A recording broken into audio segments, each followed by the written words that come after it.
고속도로 개발 계획이 발표되면 땅값은 발표 단계에서 가장 많이 오릅니다. 자, 새 고속도로가 뚫린다고 아무 곳이나 땅 사면 안 돼요. 포인트가 어딘지, 핸디캡이 있는지 잘 보고 판단해야 합니다. 고속도로 중에서 토지 투자처로 가장 대박칠 수 있는 지역은 이 차량이 들어가고 나오는 인터체인지 주변인 거죠. 새 고속도로가 개통된다고 인근 지역이 모두 수혜를 입는 것은 아닙니다. 수도권 신도시를 보세요. 고속도로 IC 주변에 주거단지가 밀집되어 있죠. IC에서 반경 3km 이내에는 고수익을 줄 수 있는 토지가 숨어 있는 거예요. 그런데 잘 찾아내야 됩니다. 특히 임야, 산지, 이 대지에 비해서 가격이 싸서 잘 찾으면 이게 대박 건물이 됩니다. 윤석열 대통령 일가가 사들인 땅. 그들은 도대체 왜 그곳에 땅을 샀을까? 열린공감TV는 그 부분에 주안점을 두고 취재를 진행했다. 어떤 지역이든지 집가 상승의 척도가 되는 것은 유동인구가 얼마나 되느냐이다. 고속도로가 지나가는 자리라고 모든 땅값이 상승하지는 않는다. IC 주변 지역은 주거지, 공장, 주유소, 식당 등이 다양하게 들어설 수 있는 호재를 안고 있다. 쉽게 말해 IC는 인접한 도시와 연결되는 출입구와도 같다. 고속도로 IC 개발이 확정되면 인접한 토지의 시세는 빠르게 상승한다. 이럴 때 수익이 발생할 수 있는 지역과 그렇지 않은 지역이 존재한다. 만약 내가 구입한 곳이 땅값이 가장 싼 임야인데 그 근방에 고속도로 IC가 생긴다면 그야말로 초대박을 칠 수 있다. 박근혜 정권 말 2017년 1월 12일 국토교통부는 고속도로 건설 5개년 계획을 발표한다. 그 발표 속에 국토교통부는 동서 7축지선 계획을 추진하기로 한다. 하지만 당시에 서울 어디에서 시작하여 양평 어디로 고속도로가 뚫릴지에 대한 구체적인 계획은 발표되지 않았다. 다만 국토교통부 주요 간부와 극히 일부 정부 관계자들만이 경기도 하남시에서 경기도 양평군에 29km에 이르는 왕복 4차선의 서울 양평 고속국토 건설 사업이 계획되고 있음을 알 수 있었다. 해당 노선 중 일반 도로와 고속도로를 연결하는 지점인 IC와 고속도로와 고속도로를 연결하는 역할을 맡는 JCT가 만들어질 지점이 있었다. 경기도 광주시 엄밀히 일대인 중부고속도로와 제2중부고속도로 그리고 43번 국도가 만나는 교차점이다. 바로 그곳이 서울 양평 고속도로의 최고 핵심 요충지다. 2017년 당시 경기도 하남시와 광주시 일대는 하남시청 인근인 스타필드 하남이 2016년에 완공되어 광주시청에 이르는 중부고속도로 인근 지가는 오를 대로 올라 있었다.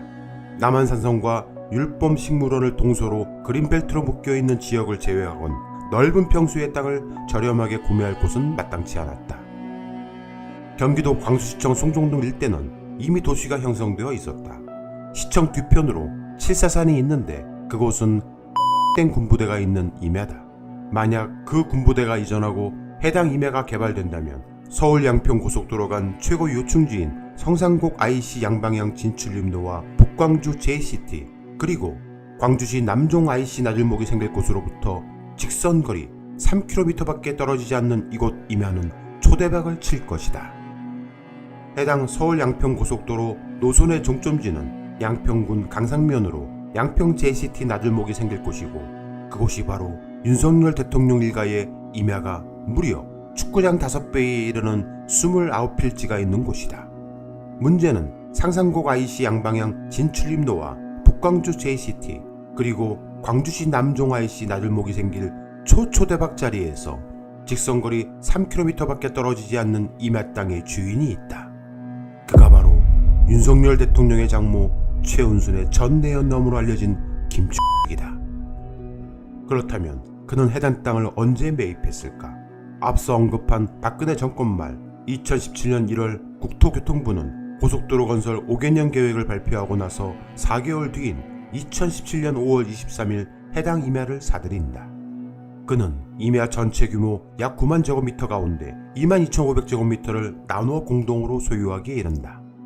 그 공동 소유자가 바로 윤 대통령의 장모 최은순과 동업자 정택태 씨 간의 송사에 있어 최은순에게 결정적인 승소 판결을 내린 판사의 부인 고모 씨이다.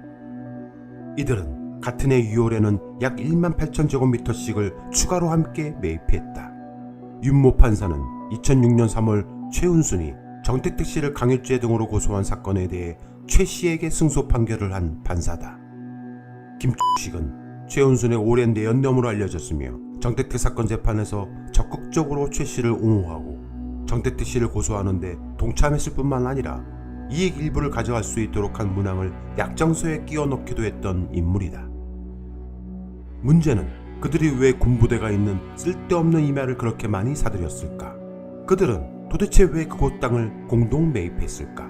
그리고 그 땅으로부터 불과 3km밖에 떨어지지 않은 곳에 서울 양평간 고속도로 요충지가 생긴다는 사실을 알았을까?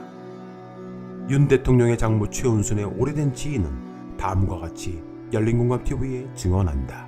그 군부대를 이전한다는 말이 있어 지금. 그러면 거기서 돈이 무지무지 보상금이 나온대요. 군부대 이전하면 보상금이 나온다고요? 응, 그래갖고 거기를 개발을 한대잖아. 이 사람들이 사갖고 김씨가 그 저기 판사 그애하고 둘이 그거 땅 샀고 네. 그거를 시행을 그 누구야 저기 옛날에 저 누구지 저기 윤석열이 여주지청장 할 때 바로 밑에 근무했던 놈이 그거를 일은 다 보는 모양이라 700억 준다 했던데 원장님이. 원장이 700억을 최은순 씨한테 준다?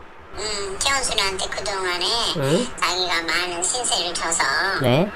자기가 700억 정도 준다고 보상 나오면. 보상 나오면? 네. 나도 그러면 번지 10억만 주라 그랬더니 줘야 집으로 못 들어니까. 최은순 씨가? 근데 저것들이 뭔 그 수작이 있어. 지금 거기하고 지금 이 양평 도로하고 저것들이 있는 동안에 국토부 장관을 왜 저기 원희룡이를 시켰겠어. 무려 700억. 700억을 최은순 전 내연남은 최 씨에게 주겠다는 약속을 했다고 한다. 최은순과 정택택 씨가 물고 물리는 소송전을 벌이는 와중에 윤 판사의 선고는 최은순이 승기를 잡는 중요 분수령이 됐다. 윤 판사는 최 씨가 강요, 사기 미수, 무고 등의 혐의로 정 씨를 고소한 3건의 별도 사건을 병합한 2심 재판에서 정 씨를 법정 구속하고 징역 2년을 선고했다. 이는 병합 전 3건의 1심 선고 결과를 합친 1년 실형보다 무거운 처벌이었다. 사실관계를 다투지 않고 법리를 중심으로 보는 대법원은 이 항소심을 확정했고 결과적으로 다른 재판에서도 윤 판사의 판결은 중요한 잣대로 작용했다. 그동안 국토부는 경제성이 부족하다는 이유로 서울 양평간 고속도로 사업을 미뤄왔다. 하지만 김건희 일가의 땅을 종점으로 하는 방안은 사업비가 크게 늘어나는데도 돌연 입장을 바꿔 추진해 그 배경에 의문이 일었다. 이렇게 확정된 서울 양평 고속도로 건설 사업은 하남시 가밀동에서 광주시를 거쳐 양평군 양서면까지 27km 구간을 잇는 왕복 4차선 고속도로로 계획됐다. 양평군이 국토부에 보낸 노선안에 대한 건의 의견에서 종점을 김건희 일가가 토지를 보유하고 있는 강상면 병산리로 변경하는 안이 등장했다.